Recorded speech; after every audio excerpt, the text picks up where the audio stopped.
1851 سے پہلے اس دنیا کا کوئی آدمی نہیں جانتا تھا کہ خدائی کا دعویٰ کرنے والے فرعون کی لاش کا کیا ہوا تھا اور اس کے باقیات کہاں ہے اور ہے بھی یا نہیں۔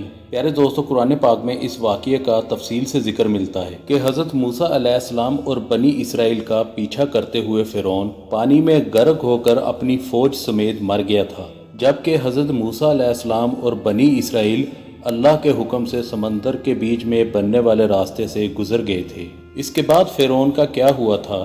مگر قرآن مجید میں اس کے بارے میں ایک بہت ہی عجیب بات کہی گئی تھی جس کی کسی کو بھی سمجھ نہیں تھی کہ اس کا کیا مطلب ہے۔ سورہ یونس میں فرعون کا انجام کچھ اس طرح فرمایا گیا تھا: بس ہم تیرے بدن کو سمندر سے نکال کر محفوظ کر لیں گے تاکہ تو بعد میں آنے والوں کے لیے عبرت بن جائے۔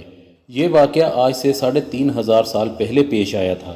دراصل فرعون کے سمندر میں ڈوب کر مرنے کے بعد سمندر نے اس کے جسم کو اللہ کے حکم سے باہر پھینک دیا تھا، جبکہ باقی لشکر کا کوئی نام و نشان نہ ملا۔ مصریوں میں سے کسی شخص نے اس کی ساحل پہ پڑی لاش کو پہچان کر اہل دربار کو بتایا۔ فرعون کی لاش کو محل پہنچایا گیا۔ درباریوں نے مسالے لگا کر اس کو پورے شان اور احترام کے ساتھ تابوت میں رکھ کر محفوظ کر دیا۔ ممی بنانے کے اس عمل کے دوران ان سے ایک غلطی ہو گئی تھی۔ فرعون جو کہ سمندر میں ڈوب کر مرا تھا، مرنے کے بعد کچھ عرصہ پانی میں رہنے کی وجہ سے اس کے بدن پر سمندری نمک کی ایک تہہ جم گئی تھی۔ مصریوں نے اس کی لاش پر اس تہہ کو اسی طرح رہنے دیا اور اسے ہنوت کر دیا۔ وقت گزرتا رہا، زمین اور آسمان نے بہت سے انقلاب دیکھے جن کی گرد کے نیچے سب کچھ دب گیا، یہاں تک کہ فرعون کی ہنوت کی ہوئی لاش بھی زمین کی تہہ میں چھپ گئی۔ فرعونیوں کے نام صرف کتابوں اور لوگوں کے ذہنوں میں رہ گئے۔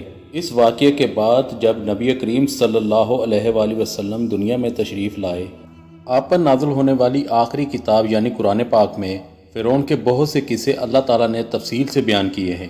اسی سلسلے میں فرعون کے جسم کو محفوظ کرنے کے متعلق آیات بھی نازل ہوئی تھی، جس کی سچائی پر اہل ایمان کا پختہ یقین تو تھا، لیکن وہ سمجھنے میں قاصر تھے کہ خدائی کے دعویٰ کرنے والی یعنی فرعون کی لاش کہاں محفوظ کی گئی اور اسے کیسے عبرت کا نشان بنایا جائے گا۔ سن 1871 عیسوی میں مصر کے ایک شہر الگورنیہ سے تعلق رکھنے والے ایک معمولی چور احمد عبد الرسول کو فرعونوں کی ہنوت شدہ لاشوں کی طرف جانے کا ایک خفیہ راستہ مل گیا۔ وہ اس راستے سے داخل ہوتا اور اندر رکھے فرعونیوں کے قیمتی جواہرات اٹھا کر بیچا کرتا تھا۔ ایک دن کچھ لوگوں نے اسے پکڑ لیا اور پولیس کے حوالے کر دیا۔ وہ جس جگہ سے یہ سامان چوری کر رہا تھا وہ دریائے نیل کے قریب تھا۔ وہاں سے ملنے والے راستے کی جب مسلسل کھدائی کی گئی تو وہاں دوسری ممیوں کے ساتھ غرق ہونے والے فرعون کی لاش بھی مل گئی۔ اس کے کفن پر سینے کے مقام پر اس کا نام لکھا ہوا تھا۔ ان ممیوں کو ماہرین مصر کے شہر قاہرہ میں لے گئے۔ جب ان ممیوں کا جائزہ لیا گیا تو فرعون کے جسم کے اوپر جمے ہوئے نمک سے ہو گیا کہ یہ وہی فرعون ہے جسے اللہ نے پانی میں غرق کر کے بدترین انجام سے ہمکنار کیا تھا۔ یہ بہت بڑی کھوج تھی، لہٰذا دنیا بھر کے آرکیولوجسٹ اور سائنٹسٹ مصر کی طرف آنے لگے۔ اس کی جانچ کرنے کے بعد دنیا بھر کے ایکسپرٹ نے یہ تصدیق کر دی کہ یہ وہی فرعون ہے جو حضرت موسیٰ علیہ السلام کے وقت میں موجود تھا اور خدائی کا دعوے دار تھا۔ اس کی لاش کو عجائب گھر میں محفوظ کر دیا گیا۔ 1982 میں فرعون کی ممی خراب ہونے لگی تو اس وقت کی مصری حکومت نے فرانس کی حکومت سے درخواست کی کہ فرعون کی ممی کو خراب ہونے سے بچایا جائے، لہٰذا مصری اور فرانس کے سائنسدانوں نے فرعون کی ممی کو فرانس لے جانے کا فیصلہ کیا۔ جب فرعون کی لاش کو فرانس پہنچایا گیا تو ایئرپورٹ پر اس دور کے فرانسیسی صدر خود اور حکومت کے تمام عہدیداروں اور فوج کے افسروں کے ساتھ استقبال کے لیے موجود تھے۔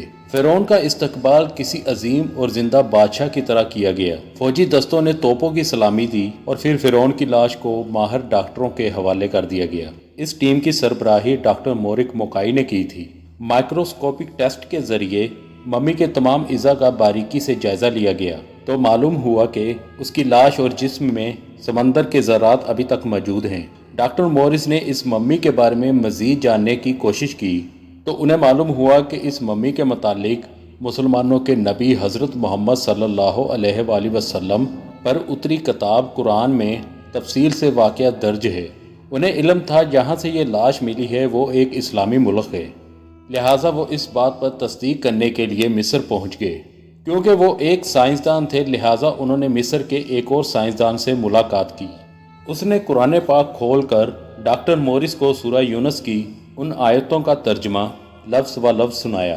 فرعون کا خدائی کا دعویٰ، اس کا پانی میں ڈوب کر مرنا، پانی سے نکال کر اس کی لاش کا ہنود ہو جانا اور پھر دوبارہ لاش کا ملنا اور جدید سائنسی طریقے سے اس کی لاش کو محفوظ کیا جانا، ان سب کا اشارہ ایک جانب تھا اور وہ بہت واضح تھا: تجھے بعد میں آنے والوں کے لیے عبرت کا نشان بنا دوں گا۔ فرعون کی لاش محفوظ کر کے ایسے دنیا کے سامنے لا کر رکھ دی گئی کہ انٹرنیٹ کے ایک کلک پر رسائلز اور چینل پر اور میوزیم میں اربوں انسانوں کی آنکھوں کے سامنے یہ بدترین اور قابل ترس حالت میں موجود ہے، عبرت کے لیے اور سوچنے کے لیے کہ عبادت کے لائق اور ہمیشہ رہنے والا وہی رب ہے جو سب کا خالق اور رازق ہے اور سب کو پالنے والا ہے۔ ڈاکٹر مورس آیت کے ترجمے کو سن کر پکار اٹھے: اللہ سچا ہے، قرآن سچا ہے اور اللہ کے نبی سچے ہیں، اور کلمہ پڑھا اور مسلمان ہو گئے۔